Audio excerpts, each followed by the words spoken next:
Welcome guys, and this is the Forex Brain. This is your trading brain, and in this video I'm going to break down the different components of what I believe, in my opinion, it takes to actually understand psychology and the way your mind has to work for you to be a profitable and have longevity within the markets. Before we begin, this is again just my opinion from all the students and my 8 or 9 years experience in the market, and I'm giving it to you guys. Sometimes educational, sometimes technical, sometimes general advice. Today's general advice. So behind me I've broken the market in 4 simple sections for you to kind of consider. Again, you can take a small fraction of this, introduce it to your trading, and if it makes you a better trader, my job is done. So let's begin. First thing is entering the zone, which is one of the most important things about where are you trading from?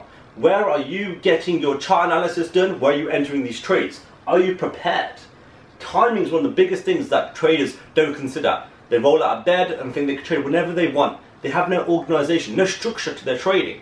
You need to figure out, are you a 5:30, 6:30, 7:30 person? Do you know how to take 3-4 hours back and not stare at the charts? Are you going to come back in the afternoon? Are you going to give yourself time in the evening? What's your routine? What's your trading hours? Because if you have no idea when you're trading, more or less your profits are going to follow. Focus and concentration. This goes hand in hand with distractions. Distractions can be anything. Are you waking up and trying to trade from your bed with someone next to you? Are you trading from your living room with people trading, talking over you? Are you trading from somewhere in which you're distracted in any way possible? Because trading, this is your hard-earned money, guys, like I said, and this is something you need to do and understand where your location is, what your distractions are, what's your surroundings, figure out where you are going to be placing your trades, because that's the most important thing. Whether it's your office, whether you're doing it from home, have that place locked down, again with your timing. Mental state. Mental state is, I've been there before, trying to trade hungover, trying to trade with no sleep. And even if you have personal things going on in your life, which we all do time to time, sometimes it's good to take a step back and go, I know that this has taken up most of my energy and most of my mental capacity and my emotions, so I'm going to take a step back from the market. A big mistake which traders make are, if I wake up every single day, I need to find a trade today. Which you guys really need to understand what kind of mental frame you're in to be placing these trades. Don't be afraid to take a step back or take a little bit of time back. Come back when you're ready. Because again, a trader's objective is to only give the market a few hours a day and only to really be taking a few trades a month if you are trading in a line with the way we are, which is medium swing and some intraday trades. Not every single day is a trading day. And overall, it's the trading plan, which is everything I've just discussed in one. Figure out what time you're waking up, what time are you looking at the charts, where are you looking at the charts, are you distracted, what kind of mental state you're in, are you doing everything you can to be in the trading zone. And that is the trading zone. The next thing I'll go through is reasoning, which is everyone has a reason behind why they do something. Now your reasons can be the difference of whether you continue to do something or you stop just after a few days, a few weeks, a few months. So I'll put on the board a few different reasons of the reasons that I have heard from people, from everyone, about why they enter the trading market. So number one is your whys. Again, figure out that why reason. Is it money?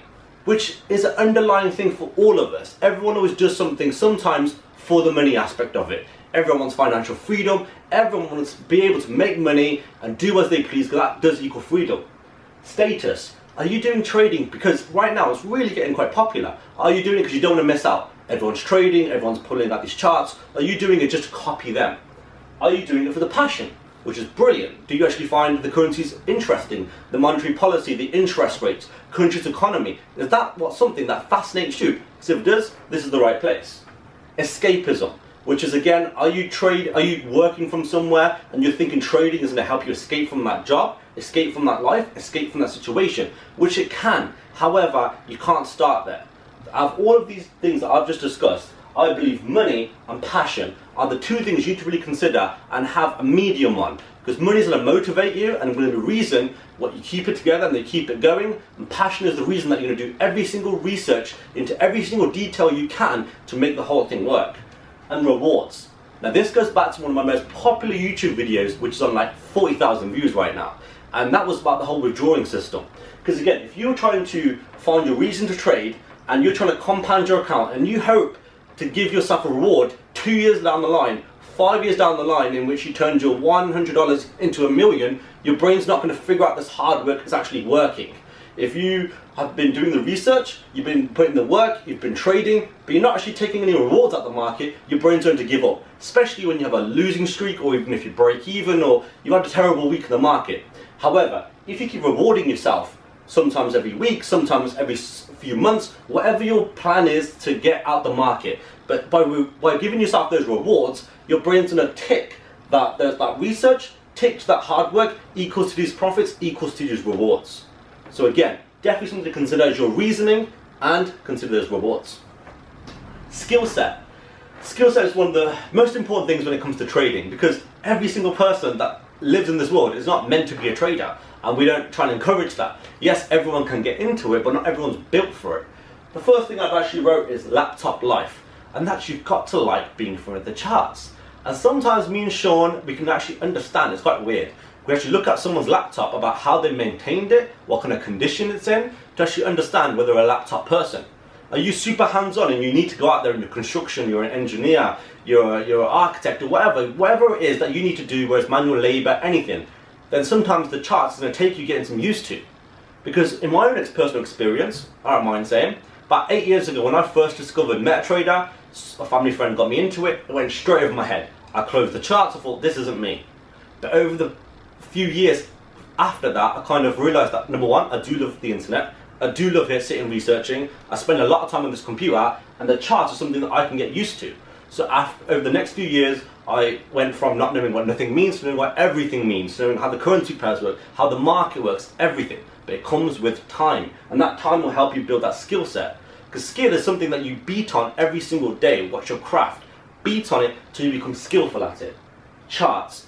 Again, I've just discussed that charts are going to look like completely like you have no idea what's going on. It's like outer space. It's going to look like NASA missile launch codes when you first figure out how to exit and enter a trade. But it comes with time. The industry, whether it's commodities, indices, Forex, anything, you need to actually have a bit of passion behind it. You can't really be living another life and just hope to look at the charts here and there and place trades and try and scalp. It doesn't really work like that. You have to actually find passion. Find out what moves the market, what's the driving force in the market, what news is going to come out, what's the certain figures of particular economies, what's, for example, the referendum. Do you understand how important that kind of stuff is and how that's going to affect the market? Because you do need to understand that. Maths. Again, I've done some very poor drawings talking about the maths aspect of the market. Now maths, you've got to know two simple things. Number one is the pip difference. But we've had people come from 3-4 of the courses, they've actually got it completely wrong. Number two is your risk. Figure out what percentage of your account you want to risk, what your stop loss size is, and be able to punch that in properly.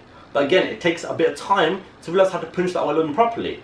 So again, I've been quite blown away by people not knowing the pip difference or not really knowing how the market and the price work, but it comes from skill. And keeping the edge, which is everything I've just discussed. Let's get it straight. You're always a student of the market. The market's always changing. The market's always doing something new. And you need to be on top of your game. You need to understand that every time the market does something new, you've got to research and figure out why it did that. You've got to always be reading, always be learning. On an average month, I try and read through about 5 or 6 trading books. Just again, keep me on top of my game. I'll get a pen and paper. I'll try and write down my trades for last week, last month. What can I look for in the future weeks? Always understand organization will be the best thing to help you keeping your edge and overall staying on top of your trading game. Last thing I'm going to go through is automating, and this is a whole going through and doing something every single day, doing the same thing every single day so your mind and your brain thinks it's second nature. First thing is your goals. Now, it's always important to write down your goals on pen and paper. I'm a strong believer in pen and paper. Write down what you want in a month from now, 6 months from now, 1 year from now, 5 years from now. And always remind yourself of what you're actually trading for. So, when your mind comes to automating and knowing what it's fighting for, you have to think about it twice. Sacrifices. Now, sacrifice is one of the biggest things to actually helping your mind become automated within the whole trading industry and anything that you're going to do in regarding hard work, really. Sacrifices, you have to say no to those people that asked you to come out and spend the whole day with them that are going to do nothing to help your life become more productive. You have to sacrifice holidays, nights out, sometimes birthdays, sometimes taking people places. You have to decide how dedicated you are to this business. If 90% of people lose, you giving the market 40% is probably not going to work out for you. So again, find out what the sacrifices are and make sure you're willing to make them. Pairs. Now, pairs, people always ask how many currency pairs do you need to trade. Now everyone starts off with like 8, 9, 10 currency pairs, but I always say you only ever really need to figure out what's happening with 1, 2 or maybe 3 currency pairs at most. Sean has his, I have mine, and our traders, we really give them a plan, helping them find out from their own work which currency pairs they're doing best at, which ones they're more natural at, which ones are doing better for them, simple as that. You don't need to always experiment in other currency pairs. If what's working for you, if it isn't broken, don't change it. Risk profile. One of the biggest things traders get wrong. They can keep on risking 1%, 1%, 1%, 2%, but there's certain times in which the market, they need to be aggressive and they can't be, or they are aggressive for no reason. Figure out what your risk profile is. What's your risk appetite? Why are you okay with risking per trade? Why are you actually okay with risking over all of your account? What not many people actually consider is, before you start trading, figure out if I lose 15 to 20% of my capital, I'm going to stop trading. I'm not going to keep on going until I blow the whole thing.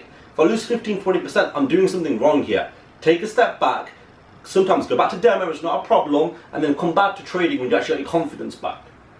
Daily plan. Again, this is your whole daily plan, which I've discussed up here. Figure out what your plan is from the moment you wake up to your afternoon, to your evening, to are you going to trade today, are you going to trade this week, everything. Consistency and persistence, and that's the only reason I'm here. In the AstroFX book, I'll actually show you, I believe it's number 19, and it says, I will succeed in anything I do through persistence. And that's the only reason I'm here, guys. Only reason that I'm making this video for all of you guys to enjoy and take something from. And so is Sean. The only reason that we actually made AstroFX is just because we never stopped fighting. We never stopped. We never gave up on the market. We always knew, right, the first time you could actually make £400 or £500, wherever it is, sitting from your laptop, from any destination, from any location, that's when you know, this is something that's going to work out for me if I'm willing to put the hard work in. If 90% of people lose, I understand it's not going to be easy. And your brain and your psychology will be one of the hardest things to master. We do believe that, just 25 to 30% is your skill set and the strategies that you're using. Whereas the other percentage is your brain. It's about figuring out how to understand it, the risk of it, again, figuring out what you have to do to get in the trading routine, the skill set, your whys, your consistency, your persistence, your sacrifices. This all to come from your trading brain. So before you just jump ahead to the markets and start to lose and start to try to figure out your way on the way down, sit there and actually get a pen and paper, figure out what makes you work and what makes you tick. Figure out what you need to do, everything about your trading, because again, this is a serious business, and I've just hopefully gave you some notes to consider in your own trading. Take away what you need, disregard the rest. AstroFX. We're going to have more videos coming up soon, more technical videos, more motivational videos, so hopefully you enjoyed this video, and hopefully we'll come back soon. Enjoy.